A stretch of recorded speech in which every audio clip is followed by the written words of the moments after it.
We are discussing with the chapter Numericals of Gravitation.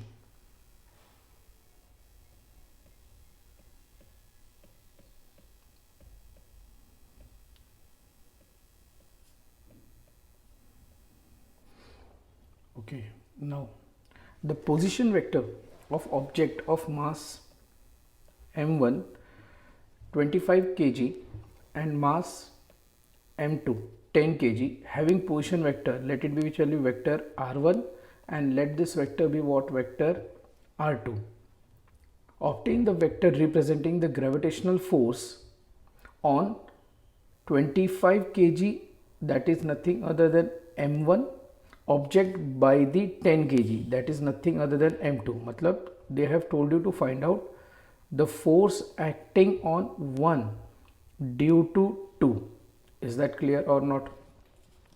They have told you to find out force acting on 1 by 2, yeah, force acting on 1 due to 2. So let's start with the solution. M1 has been given to you as 25 kg, M2 10 kg, position vector of R1 is given as 4,7,5 meter, R2 is given as 1,3,5 meter. Now they have told you to find out force acting on 1 due to 2. Means यहाँ पे formula क्या लिखोगे आप in the vector form? Force acting on 2 due to 1 can be written as F12 R cap 12. Yes or no? That means force acting on 1 due to 2 can be written as G M1 M2 by R square, और यहाँ पे क्या मिलेगा मुझे, R cap 12. अभी यहाँ पे R square 12, it is one and the same. Clear or not? Magnitude form ही है यहाँ पे. So from that whole point of view मेरा सबसे पहला पॉइंट क्या फाइंड आउट करना होगा, तो देखो R cap 12. R cap 12 can be written as, since it is an attractive force, तो vector R2 minus vector R1 upon magnitude of R12. Clear? So I will mark this as equation number 1 and this equation as equation 2. So from this point of view I want to find out vector R2 minus vector R1. Clear? और denominator में उसका magnitude होता है, that is vector R2 minus vector R1 magnitude, या it can be written as R12. Is that clear or not? तो उसका magnitude भी आपको फाइंड आउट करके देना है. So let find it out. Vector R2 minus vector R1 is equal to, whether the values has been given to you, answer is yes, that is nothing other than 1,3,5 minus 4,7,5. Yes or no? Yes. So ultimately like terms can be added or subtracted. So from that point of view 1 minus 4. Is that clear? So what is 1 minus 4 can be written as minus 3. In the similar manner 3 minus 7. So 3 minus 7 can be written as dash minus 4 comma last one 5 minus 5. So it can be written as 0. So whether I have got this value, that is vector R2 minus vector R1. Now since you have to find it out its magnitude form, so magnitude is nothing other than, whether I can say it is under root of minus 3 square plus of minus 4 square plus 0 square. Clear or not? So from that point of view R12 can be written as 9 plus 16 plus 0 under root. That means it is nothing other than 25 under root, means magnitude I have got as which one, 5 meter. Yes or no? So let's see which are the quantities. Equation number 3, let this be equation number 4. Substituting this 3 and 4 in equation number 2, and then in equation number which one? 1. So whether I can substitute that value or not, so directly I am substituting. Force acting on 1 due to 2 can be written as G value, as everybody know, 6.67 into 10 to the power minus 11 into mass कितना दिया था 25 kg 10 kg the whole upon r square, मतलब यहाँ पे whether I can say 5 square, यहाँ पे this is nothing other than dash minus 3 comma minus 4 comma 0 the whole upon once again magnitude, that is 5. Clear everyone? Any doubt? Sure. अभी इसको आप other way round से भी solve कर सकते हो. Force acting on 1 due to 2 can be written as, let it be this whole thing in a bracket, and इसको it can be written as -3/5 -4/5 comma 0/5.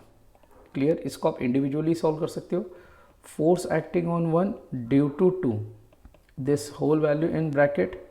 Now you are going to get minus 0.6, यहाँ पे मिलेगा 8 ज़ा 40, मतलब minus 0.80. Is that clear? Now when you solve this thing, यहाँ पे आपको कौन सी वैल्यू मिलेगी? 6.67 into 10 to the power minus 11 into 25 into 10 the whole upon 5 5s are 25. So whether I can say that this 25 and this 25 will get cancelled? Answer is but obvious yes. So the force acting on 1 due to 2 can be written as 6.67 into 10 to the power, यहाँ पे 1 है तो it becomes 10 to the power minus 10 bracket close, and what does this value represent? Minus 0.6 I cap minus 0.8 J cap plus 0 K cap. So this will be your answer in Newton. Hope so सबको समझ में आया. Okay, so numerical इतना simple है, don't make it complicated, just solve it, and this represent what? That the force acting along x-axis and y-axis. z-axis पे तो 0 है, तो force किस डायरेक्शन में एक्ट हो रहा है? Only along x-axis and y-axis. Understood? This will be your final answer. Let's deal with next example of gravitation chapter.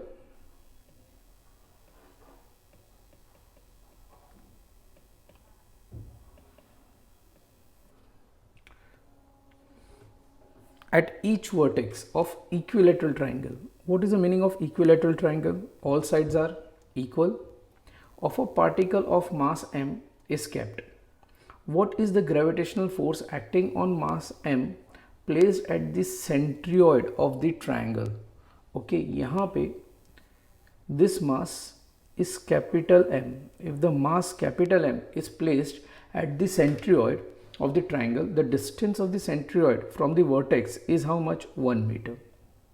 Okay, now from this point of view, अगर आप ये डायग्राम को देखोगे तो I have drawn equilateral triangle. Okay, these are the mass small m which is placed on the vertices. Capital M is placed at the centroid. Yes or no? Yes. Now simple sir, whether I can say from this whole point of view, once again I am drawing this same thing, capital M small m, so whether this force will be attractive in this direction, here M will be exerting once again a gravitational attractive force in this direction, and here this M will be exerting a gravitational force in this direction. Now since it is at a centroid, so what can I say about the distance? All the distance are what? Same. Is that clear? From the vertex to centroid distance क्या होगा, सबका same होगा. Understood और not? अभी suppose मैं इसको नाम दे देता हूँ, जैसे कि यहाँ पे दिया है A B C and let this value be what, G. तो whether I can say from this whole point of view, I want to find out the force acting on centroid, that is G. Okay, so what can I say? That the force acting on G due to 1, true or false? Force acting on G due to 2 and the force acting on G due to 3. अभी sorry 1 2 3 मैंने इसको mention किया है, यहाँ पे ए B सी लिखा है, तो you can write other way around. The very first point I can write here A B C because I have marked it as A B C. Okay, आप 1 2 3 भी मार्क कर सकते हो. तो whether I can say that the gravitational force at the centroid will be nothing other than sum of all the forces, that is GA plus GB plus GC. तो making the use of POS. POS मतलब principle of superposition. Okay, अभी individually मुझे find out करना है, तो let find it out. Force acting on G due to A. अभी देखो force, तो in general whether I can say G capital M small m by are square. अभी ये अगर आप कार्टेशियन कोऑर्डिनेट सिस्टम इसको प्लेस करते हो, तो whether I can say m जहाँ पे फाइंड आउट करना है फोर्स, वो कार्टेशियन कोऑर्डिनेट सिस्टम के ओरिजिन पे प्लेस होगा. Let this be x axis, y x dash and let this be what y dash. Got it? अभी बट ऑब्वियस है, यहाँ पे जो फोर्स एक्ट हो रहा है that is force acting on G due to A, it is directed along y axis. तो from that point of view whether I can say it can be written as along y axis मतलब j cap. कौन सा cap आएगा यहाँ पे? j cap. Got it everyone? Because the force is acting only along which axis? Y axis.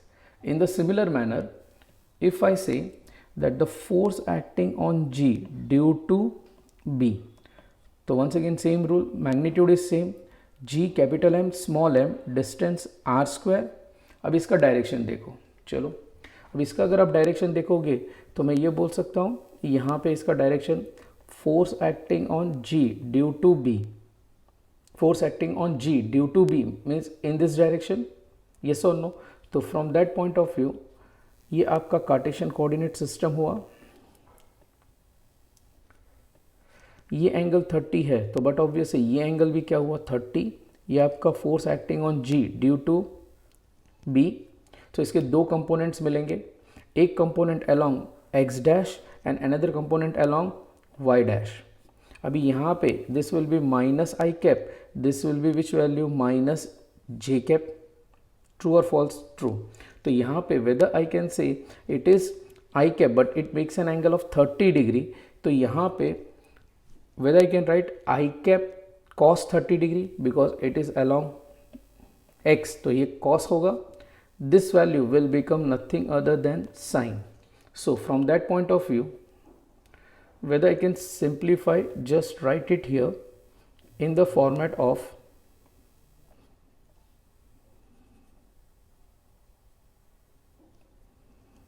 minus I cap cos 30 degree and minus j cap sin 30 degree.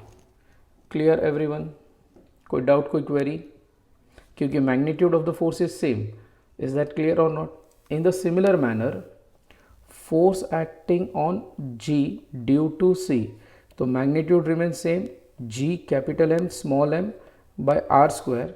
अभी उसको यहाँ पे देखो, whether I can say that इसका force इस direction में act हो रहा है, that is force acting on G due to C. तो यहाँ पे इसका एक कंपोनेंट मिलेगा along i cap, that is nothing other than F G C cos 30. Yes और नो? यहाँ पे मुझे और एक कंपोनेंट मिलेगा that is F G C sine 30. But यहाँ पे कॉस क्या है, पॉजिटिव, यहाँ पे साइन क्या है, नेगेटिव।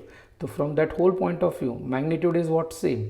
तो मैग्नीट्यूड सेम है तो मैग्नीट्यूड कॉमन निकल जाएगा, और यहाँ पे ब्रैकेट में what can I right, plus I cos 30 minus J cap sine 30।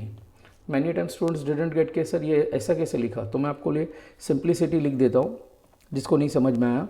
Force acting on G due to C can be written as which value, इसके दो कंपोनेंट मिलेंगे, F G C cos 30 degree I cap and minus F G C sine 30 J cap.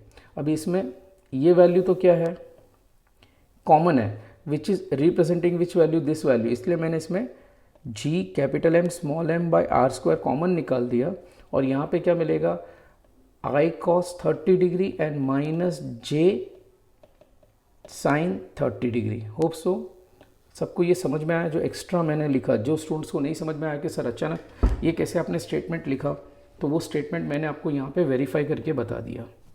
Clear or not. Now अभी simplify करूँगा, मैं इसको solve करूँगा। This is your equation number 2, equation number 3, equation number 4।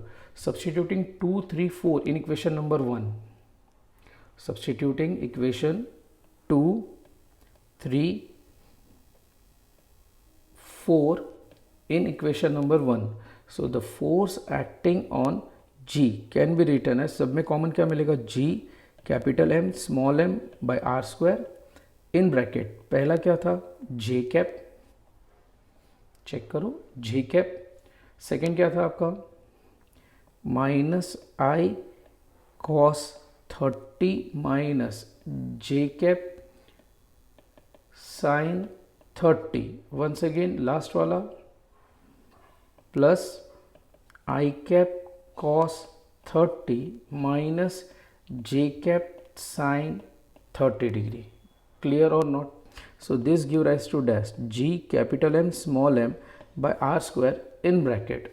Now whether from this point of view this I and this minus and plus will get cancelled, answer is but obvious yes. So मुझे यहाँ पे मिलेगा j cap minus minus minus तो add ही होगा, sign 30 की value कितनी होती है, half. Is that clear or not. तो यहाँ पे हाफ प्लस हाफ 1, तो यहाँ पे whether I can write j cap into 1। Now once again देखो प्लस j cap है और माइनस j cap है, तो both the values will get cancel. So ultimately outcome of the result क्या मिलेगा मुझे, G capital M small m by are square into 0। तो the force acting on G, whether I can say that the force acting at the centroid will be 0 Newton, that is on the mass of capital M, तो answer is yes। ये समझ में आया, clear. अभी दूसरा एक important point इसमें बस समझाता हूँ।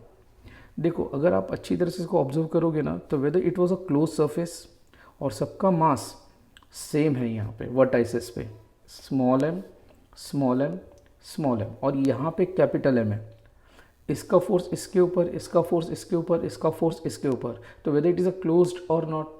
तो कभी भी अगर मास क्लोज्ड पाथ पे कैसा है, सेम है, and this kind of a condition develop होता है, तो आप डायरेक्टली भी लिख सकते हो कि force acting will be what, 0। इसके सिवाय भी और एक रूल है और एक मेथड है इसमें सॉल्व करने का, that I will show you. अभी आप यहाँ पे ये ऑब्जर्व करो कि सेंटर पे मास है ये पॉइंट, इस पे फोर्स एग्जर्ट हो रहा है, force acting on G due to B, force acting on G due to C, and here force acting on G due to A. Now since magnitude is same, force acting on G due to A is equal to the force acting on G due to B is equal to force acting on G equal to C, because the distance are also same. Yes or no? Yes. अभी everyone know कि ये total जो angle form करेगा वो 360, and since equal forces है तो it will get equally divided, तो ये जो angle form करेगा तो 360 डिवाइड बाई 3 करोगे तो यहाँ पे कितना मिलेगा, 120, similar manner 120, similar manner 120। Is that clear? अभी आप इसमें से कोई भी फोर्स ले सकते हो. Is that clear? सपोज मैंने ये कंसिडर किया कि my target is about regarding this 2 point. तो ये दो फोर्स के बीच में whether I can find out the resultant force, let it be which value, suppose F is equal to F GB square plus F GC square plus twice of F GB F GC cos 120. Is that clear? The whole under root मतलब यहाँ पे under root नहीं लिखना है तो ऐसे square लिखो. यही सेम फॉर्मूला आपने पढ़ा था. R square is equal to A square plus B square plus twice of 2ab cos theta. तो I have make the use of this formula. अभी सिंस मैग्नीट्यूड इज सेम तो यहाँ पे सपोज डैश लिखा मैंने एफ डैश स्क्वायर और ये value F square लिख सकता हूँ यहाँ पे F square plus twice of F into F square है. यस और नो? कॉस 120 तो cos 120 is half minus half. So यहाँ पे मुझे आउटकम ऑफ द रिजल्ट क्या मिलेगा? Twice of F square. यहाँ से 2 विल गेट कैंसल तो माइनस एफ स्क्वायर तो मुझे मिलेगा F square that is F dash square. Now since F dash can be written as which value F. Now tell me whether this F किसका resultant हुआ? तो whether I can state like this that ये दोनों का resultant I am going to get at this point. Let it be which value F dash. Now F dash is equal to which value F. Now from this whole point of scenario whether I can say F G is equal to F. तो this is value is also equal to which value F. अभी अगर आप इसका F B D बनाते हो once again तो ये point पे अगर एफ बी डी बनाओगे तो आपके पास सिर्फ बचा कौन सा फोर्स? एक ये वर्टिकली डाउनवर्ड डायरेक्शन और ये वर्टिकली अपवर्ड डायरेक्शन. दोनों का मैग्नीट्यूड क्या है? सेम है. So ultimately they nullify each other. Is that clear? Because they are mutually opposite in direction and they are collinear. So from that statement I can say that the force acting at G I can say that the resultant force since F G A which उसका magnitude F है and F dash जो दोनों का resultant मिलके भी F होता है, they are mutually opposite in direction and equal in magnitude. तो they nullify each other effect और cancel each other. That's why the force acting at G will be what? Zero. Understood और not? Clear? तो ये directly अगर आपको ये formula याद है तो you can substitute directly in MCQ. इस तरह बहुत सारे एग्जांपल्स आएंगे जिसको शॉर्ट ट्रिक्स बोलते हैं. ये आपको लॉन्ग लगा होगा क्योंकि मैंने डिटेल में बताया. बट अगर ऐसे टाइप के डायग्राम आते हैं तो आप डायरेक्टली 120 डिग्री है तो आप उसका रिजल्टेंट फाइंड आउट कर दो और ऊपर वाले का resultant and they are mutually opposite in direction. If दोनों का मैग्नीट्यूड सेम है तो but obviously they nullify each other effect and ultimately the resultant force at that point will be zero. तो you will be getting direct answer. Deal with the next example in chapter gravitation. Now the statement has been mentioned, if the radius of the earth suddenly decreased to 60% of the present value with the mass remaining the same, मतलब mass क्या है? same है. What would be the percentage change in the magnitude of acceleration due to gravity? मतलब delta G by GE into 100% की value they have asked you. Okay, so let's begin with the solution. Very simple example. Suppose I am considering radius of the earth at present, let it be which value? RE, and it has been said that the radius decreases to how much? 60%. Okay, तो पहले radius इतना था, अभी decrease होके कितना हो गया है? 60% हो गया है. तो 60% of which value? Of present value. Late it be which value? R E. So from that point of view weather I can right R2 is equal to 60 divided by 100 into which value? RE. That means R2 is equal to this 0 get cancelled, तो 0.6 RE. first point. Okay, now since as I know कि acceleration due to gravity at the surface can be written as Ge is equal to gme by re square. Now for the ये general आपका formula हुआ, is that clear? Now since यहाँ पे दो condition दिया है, तो पहले केस में हमें क्या दिया है, R1 is equal to R E, that means I can make the use of G E is equal to G M E by R E square. And second case में जो acceleration due to gravity new मिला है हमें, that will be G M E by R two square, because हमें radius has been decrease to 60%. Clear or not? Second important point इसमें यह था कि पहले में हमने रेडियस R1 लिया तो दूसरे में रेडियस R2 लिया, but as per the question पहले भी मास ME है एंड सेकेंड में भी मास क्या है, ME, मतलब mass of the earth has not been changed. तो इनिशियल एंड फाइनल दोनों का केस क्या है, सेम है. So whether I can write from this point of view G dash upon GE that is equal to GME by R2 square the whole upon GME by RE square. Now which value will get cancelled? GME and GME will get cancelled. So from this point of view, whether I can say RE square by R 2 square. Got it? So ultimately G dash by GE in general I can write as R E the whole upon R2 the whole square. Clear?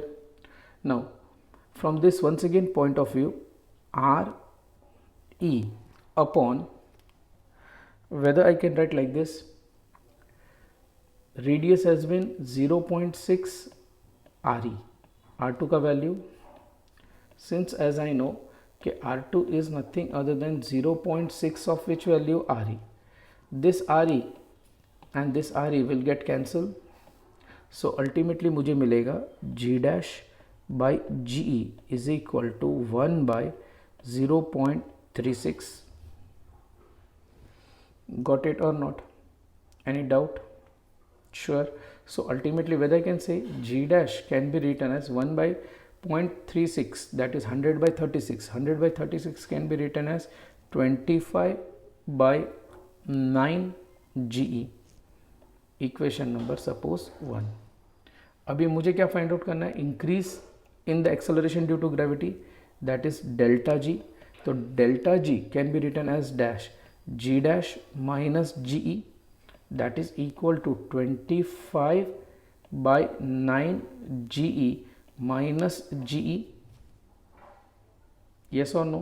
So this give rise to 16 by 9 GE. So ultimately this whole point of view equation number 2. तो whether I can say percentage के terms में बोला है, तो percentage is nothing other than delta G by G into 100%. Now that is nothing other delta G already find out कर चुका हूँ, 16 by 9 GE the whole upon this value will be GE initial into 100%. This GE get cancel. So ultimately I am going to get 16 by 9 into 100%. So ultimately the final outcome will be nothing other than dash 177.8%. मतलब percentage increase in acceleration due to gravity due to the reduction of radius of the earth to 60% will be nothing other than dash 177.8%. Got it everyone? Sure. So repeat this numerical 2 to 3 times. Is that clear? Keep in mind कि मैंने पहले क्या find out किया, delta G. Is that clear? पहले G dash find out किया, उसके बाद में डेल्टा जी फाइंड आउट किया, that is G dash minus GE, और उसको वो वैल्यू को मैंने ये इक्वेशन में सब्स्टिट्यूट किया. Okay, substitute and find out the answer.